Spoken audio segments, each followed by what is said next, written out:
शास्त्रों में अमीर बनने के कई गूढ़ रहस्य छिपे हुए हैं। अगर कोई व्यक्ति अमीर बनना चाहता है तो उसे अपने जीवन में कैसा जीना चाहिए, उसके बारे में कई सारी बातें शास्त्रों में बताई गई है। पुराण के अनुसार जो व्यक्ति खुद पर विश्वास करे कि हम अमीर हैं, यदि आप धनवान बनना चाह रहे हैं तो पहला धनवान बनने का गुप्त रहस्य है कि आपकी सोच में हमेशा एक ऐसा विश्वास होना चाहिए कि जैसे लगे कि आप गरीब होते हुए भी धनवान महसूस करते हैं। यदि अपने जीवन में धनवान बनना चाहते हैं तो अपने आप पर विश्वास रखो, अमीर समझने का दृढ़ विश्वास करें। जो लोग खुद को दरिद्र मानते हैं, यह मान के चलिए कि जीवन में हमेशा दरिद्रता का शिकार बने रहते हैं। इसीलिए अपने को यह कभी महसूस ना होने दें कि मैं दरिद्र व्यक्ति हूँ, बल्कि हमेशा यह विश्वास के साथ बढ़ें कि मैं अमीर व्यक्ति हूँ। हमेशा धन्यवाद देने का प्रयास करें। धनवान बनने के गुप्त रहस्य में दूसरा रहस्य यह है कि लोग भगवान की पूजा जरूर करते हैं। वह भगवान की पूजा इसलिए करते हैं कि उनके जीवन में किसी भी प्रकार की कमी ना रहे, तन मन धन से हमेशा स्वस्थ रहे। ऐसे में व्यक्ति भगवान हमें कुछ भी देता है तो उसका धन्यवाद तो बनता है। जब आपको जीवन में सब कुछ मिलता है तो निश्चित रूप से उनके पीछे कोई ना कोई कारण छुपा होता है। ऐसे में ईश्वर, प्रकृति या उस व्यक्ति का हमेशा धन्यवाद करें जिसने आपने जो कुछ मांगा और आपके पास उपस्थित किया। जब आपको दुनिया में जो कुछ मिला है उसके पीछे यदि आप धन्यवाद देते हैं तो निश्चित रूप से धन्यवाद की ताकत आपको धनवान बनाने में मदद करता है। इसके लिए आपको हर पल तैयार रहना चाहिए, जिससे आपको जीवन में और कुछ भी आगे मिले। जीवन का सबसे बड़ा रहस्य धनवान बनने के लिए धन्यवाद है। धन्यवाद हमेशा दिल से करना चाहिए। ईश्वर, प्रकृति या आकाश से मांगने का प्रयास करें। इस प्रकृति में ऐसी तमाम रहस्यमयी चीजें छिपी है जिसको पाने के लिए लोग प्रयास करते हैं और प्राप्त करते हैं। ऐसे में यदि आपको धनवान बनना है तो सबसे पहले इस दुनिया में ईश्वर, प्रकृति और आकाश से ही मांगे। यह भी धनवान बनने के गुप्त रहस्य हैं जो बहुत ही कम लोग जानते हैं। आकाश परी इन ऐसे अवयव हैं जो दुनिया में किसी भी व्यक्ति को देने के लिए सब कुछ रखते हैं। बस आपको थोड़ा सा विश्वास के साथ दिल से कामना करनी चाहिए और उसे पाने के लिए आपकी चाहत या मांग में ताकत होना जरूरी है। आप जब भी कुछ मांगे, अस्पष्टता ना हो और विश्वास के साथ अपनी पर कायम रहे।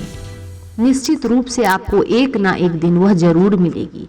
धनवान बनने के लिए अपनाएं वास्तु नियम। हर घर में वास्तु नियम का पालन करना चाहिए, क्योंकि बहुत सारी वस्तुएं ऐसी होती है जो वास्तु नियम के अनुसार उचित जगह पर नहीं होती है तो कहीं ना कहीं धन का नुकसान करती है। साथ ही परिवार के सदस्यों के ऊपर और घर पर नकारात्मक ऊर्जा का प्रभाव पड़ता है। अगर कोई व्यक्ति अमीर बनना चाहता है तो वह हमेशा सुगंधित व साफ कपड़े पहने। कभी भी वह फटे पुराने घिसे हुए कपड़े ना पहने। ऐसा करने से उसे और पैसे की कमी देखनी पड़ती है। जो व्यक्ति गंदे कपड़े पहनते हैं उसके घर में कुलक्ष्मी का वास होता है और माता लक्ष्मी उससे नाराज हो जाती है। अगर कोई व्यक्ति माता लक्ष्मी को प्रसन्न करना चाहता है तो कभी भी मैले कपड़े और फटे हुए कपड़े ना पहने। अपने घर में परिवार को सजाएं जिससे कि किसी भी प्रकार का असंतोष ना हो। परिवार, धन, धान्य किसी भी प्रकार का व्यासान ना करें। भोजन उत्तर या पूर्व दिशा की ओर मुख करके करना चाहिए। अपनी तिजोरी में तांबे, पीतल या चांदी के सिक्कों को रखना चाहिए। जलते हुए दीपक की बाती को ऊपर की ओर रखें। घर परिवार के वातावरण को सुगंधित बनाने का प्रयास करें। अमीर बनने के लिए आप जब भी रात में सोएं तो अपने जेब में जितने भी नोट होते हैं उनको गिनकर ही रखें। यदि आप प्रतिदिन ऐसा करेंगे तो यकीन मानिए एक ना एक दिन आप धनवान की श्रेणी में खड़े हो जाएंगे। प्रतिदिन धन की संबंधित मंत्र जाप करें। धनवान बनने के लिए गुप्त रहस्यों में से मंत्र का भी योगदान है। अपने जीवन में मनचाही सफलता और धनवान बनने के लिए शास्त्रों में कई प्रकार के ऐसे मंत्र वर्णित हैं जिनका जाप करने से धन वैभव प्राप्त होता है। ऐसे में प्रतिदिन धन संबंधी कई मंत्र हैं जो जाप करना आवश्यक होता है। विधि विधान से जाप करना जरूरी है। यह मंत्र आपको धनवान भी बनाएंगे और सम्मान भी दिलाएंगे। और ये मंत्र इस प्रकार से हैं। प्रतिदिन नित्य कर्म से निर्वृत्त हो जाने के बाद स्नान करने के समय इस मंत्र का जाप करें। गंगे च यमुने चैव गोदावरी सरस्वती नर्मदे सिंधु कावेरी जिले आस्मिन् सन्निधिं कुरु। सुबह उठने के बाद दोनों हाथों को जोड़ के इस मंत्र का जाप करने से धन धान्य से परिपूर्ण हो जाता है। इस मंत्र को जप करने के बाद दोनों हाथों को अपने चेहरे पर लगाएं।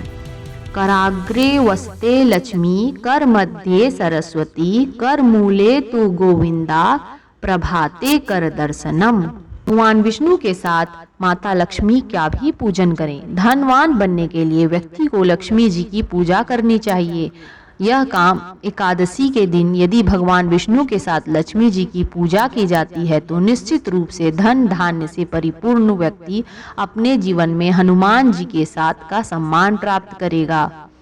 भगवान विष्णु के साथ साथ लक्ष्मी जी की पूजा करना, उसके सहस्त्र नाम का पाठ करने से व्यक्ति धनवान बन जाता है। लक्ष्मी जी का प्रतीक कौड़ियाँ होती है, अतः ऐसे में सफ़ेद कौड़ियों को केसरिया हल्दी में भिगोकर लाल कपड़े में बांधकर अपने घर में तिजोरी के अंदर रखें, जिससे आप धनवान हो जाएंगे। अपने घरों में शंख रखें। शंख माता लक्ष्मी का भाई माना जाता है, क्योंकि समुद्र मंथन में 14 रत्न में लक्ष्मी जी के साथ शंख भी उत्पन्न हुआ था। ऐसे में जिस घर में शंख रहता है वहाँ लक्ष्मी जी हमेशा निवास करती है और शंख को प्रतिदिन संध्या काल और प्रातः काल पूजा करने के बाद ही बजाना जरूरी होता है। यदि आप ऐसा करते हैं तो निश्चित रूप से आप धनवान हो जाएंगे। पीपल वृक्ष की करें पूजा। पीपल एक ऐसा वृक्ष है जो शास्त्रों में वर्णित है कि पीपल वृक्ष की पूजा शनिवार के दिन की जाती है, तो उस दिन उन पर जल चढ़ाया जाए तो व्यक्ति धनवान भी होता है और समृद्धि को भी प्राप्त होता है। ईशान कोण पर जल भरा घड़ा रखें। हमें घर की स्थिति में हमेशा पूरब, पश्चिम, उत्तर, दक्षिण के कुछ ना कुछ कोण इस तरह से होते हैं जिनका अपना अलग अलग महत्व होता है। ऐसे में घर के ईशान कोण में हमेशा खाली रखें या फिर वहां जल से भरे हुए एक घड़े को रख दें या फिर अन्य कोई पात्र रख दें। ऐसा करने से व्यक्ति के घर में धन समृद्धि होती है। धीरे धीरे व्यक्ति धनवान हो जाता है। घर पर बांसुरी रखें। बांसुरी श्री भगवान कृष्ण के बहुत प्रिय वाद्य यंत्र है, जिससे भगवान श्री कृष्ण जब भी बजाते थे तो चारों ओर के प्राणी उनके समीप आ जाते थे। ऐसे में यह कहा जाता है कि जिस घर में बांसुरी रखी जाती है वहाँ परस्पर प्रेम होता है और सुख समृद्धि के साथ व्यक्ति धनवान भी होता है। पक्षियों को पिंजरे में ना रखें कैद। अक्सर लोग पक्षियों को पालने का बड़ा शौक रखते हैं, परंतु पक्षियों को पालने से पहले यह ध्यान रखना चाहिए, यदि आप उन्हें पालते हैं तो पिंजरे में कैद करके नहीं रखें। यदि आप पक्षियों को पिंजरे में कैद करके पालते हैं तो मान लीजिए कि आप कहीं ना कहीं किसी ना किसी कर्ज से परेशान होंगे। फिजूल खर्ची से बचें। यदि कोई व्यक्ति अपनी फिजूल खर्ची में से हमको बर्बाद कर रहा है तो निश्चित रूप से एक ना एक दिन वह गरीबी के कगार पे आ जाएगा। अतः आपको चाहिए कि जहां आवश्यक हो वहीं पर धन खर्चा करें। फिजूल खर्ची आपको धनवान नहीं बना सकते हैं। धन्यवाद।